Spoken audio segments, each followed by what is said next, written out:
વિદ્યાર્થીઓ, આજના વિડીયોમાં આપણે એક અગત્યનો એવો દાખલો વધારાના સ્વાધ્યાયનો આપણે જોવાના છે, જેમાં આકૃતિમાં બતાવ્યા પ્રમાણે એક લાંબા સુરેખ તાર, આ જે છે એ લાંબો સુરેખ તાર છે જેમાંથી I જેટલો વિદ્યુત પ્રવાહ વહે છે અને એ બાજુવાળા એ ચોરસ ગાળો, આ જે ગાળો છે ચોરસ, તેની દરેક બાજુઓનું માપ a જેટલું છે. વચ્ચેના અન્ય પ્રેરકત્વ માટેનું સૂત્ર શોધો. અન્ય પ્રેરકત્વ એટલે કે m આપણે અહીં શોધવાનું છે. તો વિદ્યાર્થીઓ, હું એવું વિચારું કે આ જે ચોરસ છે એમાં એક સૂક્ષ્મ ખંડ છે. ચોરસમાં આ એક સૂક્ષ્મ ખંડ આવેલો છે જેની જાડાઈ d ઓફ r જેટલી, અને એની એક બાજુનું માપ કહીએ તો તે તો a જેટલું જ આવવાનું, જે તારથી ધારો કે r જેટલા અંતરે આવેલો છે. કેટલા અંતરે આવેલો છે? r જેટલા અંતરે. તો વિદ્યાર્થીઓ, આ આકૃતિને અનુરૂપ જો હું તાર માટે તારથી સ્મોલ r અંતરે આવેલા સૂક્ષ્મ ખંડ માટે જો ચુંબકીય ક્ષેત્રનું સૂત્ર લખું તો શું લખાય? આકૃતિ કોના માટેની છે? આકૃતિ તાર માટે છે. તો તાર માટે ચુંબકીય ક્ષેત્ર આપણે ચોથા પાંચમા ચેપ્ટરમાં જોઈ ગયા છે. ખાસ કરીને ચોથા ચેપ્ટરમાં તો એના થિયરીના આધારે આપણે તાર માટે ચુંબકીય ક્ષેત્રનું સૂત્ર પણ તારવેલું છે, જે છે μ0 I divided by 2 pi r. ચાલો, આને હું સમીકરણ નંબર 1 આપું છું. તો હવે વિદ્યાર્થીઓ, આપણે સૂક્ષ્મ ખંડ d ઓફ r માટે ચુંબકીય ફ્લક્સ શોધવાનું છે. તો ફ્લક્સનું સૂત્ર આવે છે a * b cos θ, જ્યાં cos θ ની વેલ્યુ 0 ડિગ્રી એટલે 1. તો ક્ષેત્રફળ કેટલું? આ સૂક્ષ્મ ભાગનું ક્ષેત્રફળ કેટલું? તો એની લંબાઈ a જેટલી, પહોળાઈ d ઓફ r જેટલી છે. એટલે ક્ષેત્રફળ a * d ઓફ r થાય. ચુંબકીય ક્ષેત્ર કોના લીધે ઉદ્ભવે છે? આ તારને કારણે આ ચોરસ ઉપર ઉદ્ભવતું ચુંબકીય ક્ષેત્ર છે. તો આપણે ચુંબકીય ક્ષેત્રનું સૂત્ર લઈ લેશું μ0 I upon 2 pi r. ચાલો વિદ્યાર્થીઓ, એમ કહેવાય કે સૂક્ષ્મ ખંડને કારણે જે ચુંબકીય ફ્લક્સ મળે છે એ પણ સ્વાભાવિક છે કે સૂક્ષ્મ જ હશે. સૂક્ષ્મ ખંડ માટે તો મને જરાક સીધી રીતના લખું તો d phi is equal to μ0 I a upon 2 pi r into d of r લખાય. જો આપણે આ d of phi જે છે, જેને હું સમીકરણ નંબર 2 આપું છું, એ જે d of phi જે આપણે શોધ્યું છે એ વિદ્યાર્થીઓ આપણે કોના માટે શોધ્યું છે? આકૃતિમાં તો આપણે ઝડપથી કહી શકીએ કે આ જે d of phi છે એ આ જે સૂક્ષ્મ ખંડ છે એના માટેનું છે, આખા ચોરસ માટેનું નથી. તો આખા ચોરસ માટેનું ફ્લક્સ શોધવા જઈએ તો આવા તો ઘણા બધા એવા સૂક્ષ્મ ખંડ છે.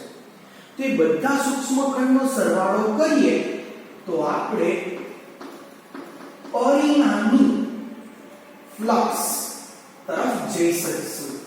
તો એ પરિણામી ફ્લક્સ ક્યારે મળે? તો આમાં બધા સૂક્ષ્મ ખંડનો સરવાળો કરીએ તો સરવાળા કરવા માટે આપણે અહીંયા લઈએ છીએ સંકલન. તો સંકલન ઇન્ટુ d5.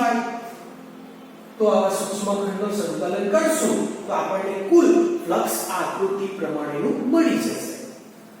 ચાલો તો ઇન્ટિગ્રેશન d5 ની જગ્યાએ શું લખી શકીએ? μ0 I a upon 2 pi r into d of r. વિદ્યાર્થીઓ હવે જે ખાસ જોવા જેવી કે આપણે r ની સાપેક્ષે વિકલન કરીએ છીએ તો સંકલન ક્યાંથી ક્યાં થાય છે? તો આ જે છેડો છે એ તારથી તો સ્વાભાવિક છે કે x જેટલા જ અંતરે છે. આ બીજો છેડો કેટલા અંતરે છે તારથી? તો આ x પ્લસ a જેટલા અંતરે છે. ચાલો એટલે તમે સંકલન જો કરવા જાઓ તો સંકલન તમારે ક્યાંથી ક્યાં કરવું પડશે? x થી x પ્લસ a સુધીનું. આ સંકલનમાં અચળ r ની સાપેક્ષે સંકલન થાય એટલે r સિવાયના બધા જ અચળ કહેવાય. તો એ બધાને જો બહાર કાઢી દઉં તો phi બરાબર μ0 I a ના છેદમાં 2 pi બરાબર છે. અને સંકલનમાં રહી જશે 1/r into d of r. સંકલન ક્યાંથી ક્યાં થાય છે? a થી x થી x plus a સુધીનું.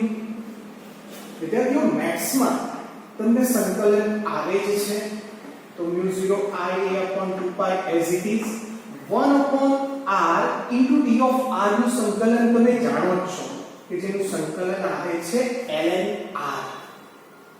ને લિમિટ છે x થી x plus a જેટલી. તો is equal to μ0 I a upon 2 pi ln r ની જગ્યાએ શું લખાય?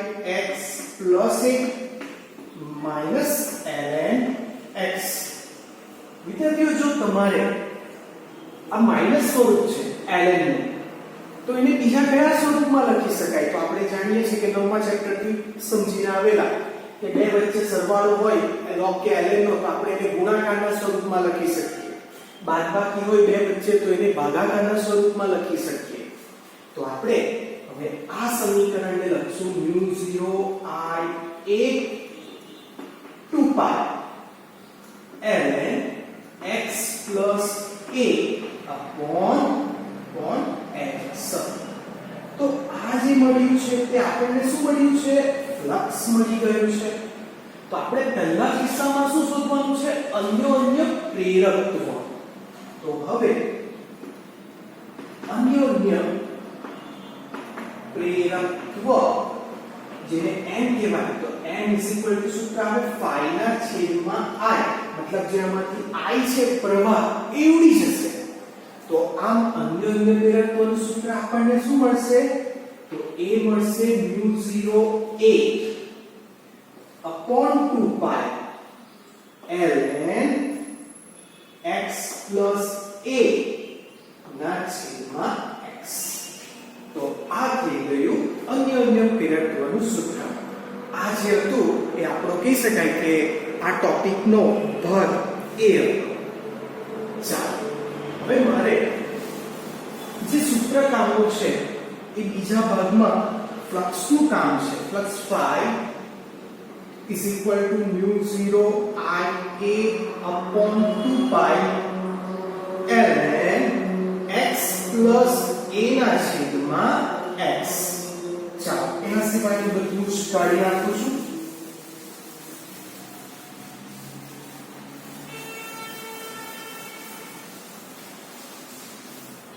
ચાલો આગળ વધીએ. બીજો ભાગ. ધારો કે સુરેખ તાર 50 એમ્પિયર નો પ્રવાહ I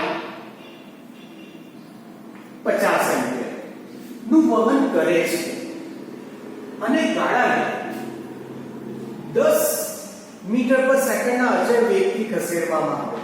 તો આ જે ગાળો છે જમણી બાજુ ખસે છે ત્યારે તેનો વેગ છે 10 મીટર પર સેકન્ડ. જમણી તરફ ખસેડવામાં આવે જ્યારે x 0 0.2 મીટર એટલે કે તારથી આ જે ગાળાનું અંતર x એ કેટલું છે 0.2 મીટર હોય તે ક્ષણે ગાળામાં પ્રેરિત EMF ની ગણતરી કરો આપણે EMF શોધવાનું છે તો વિદ્યાર્થીઓ EMF નું સૂત્ર શું પ્રેરિત EMF તો જે પ્રેરિત EMF આવે છે એનું સૂત્ર આપણે જાણતા છે ચેપ્ટરની શરૂઆતથી જ આવતું છે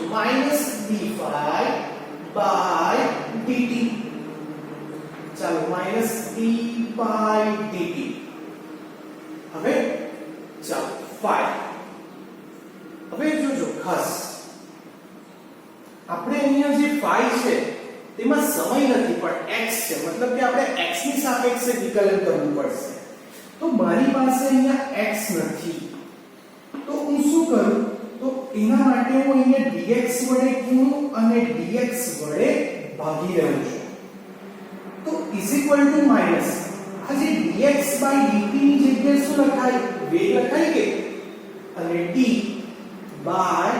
dx અને phi ની જગ્યાએ તો આપણું આ સૂત્ર લખાઈ જશે જે છે μ0 I a upon 2 pi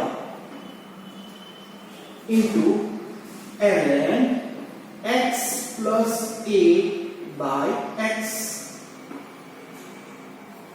ચાલો હવે આમાં અચળ કોણ તો x ની સાપેક્ષે વિકલન થાય છે એટલે μ0 I a upon 2 pi અચળ તો આ જે d by dx છે એ ln ને જ મળશે હવે આ જે સ્ટેપ છે ને ઉઠા એવી રીતે લખો કે x ને બંને વડે ભાગી દો તો x ના છેદમાં x એટલે 1 પ્લસ a ના છેદમાં x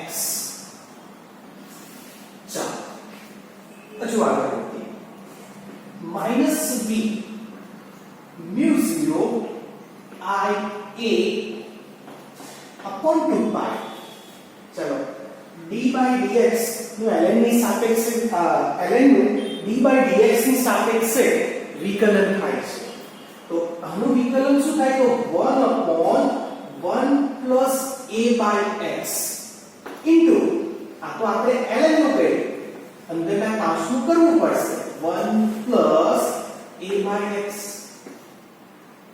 બરાબર આ જોજો આપણે d by dx into ln x નું વિકલન શું કર્યું છે તો આપણે ln 1 plus a by x ln x નું વિકલન થાય 1 upon x તો આપણે 1 upon x જ કર્યું છે પણ આ તો ln નું વિકલન થાય કાંસનું તો કરવું પડે પાછું એટલે કાંસને d by dx આપ્યું છે આગળ વધીએ તો માટે -v μ0 IA 2 pi હવે આને જો હું સાદું રૂપ આપતો જાઉં તો x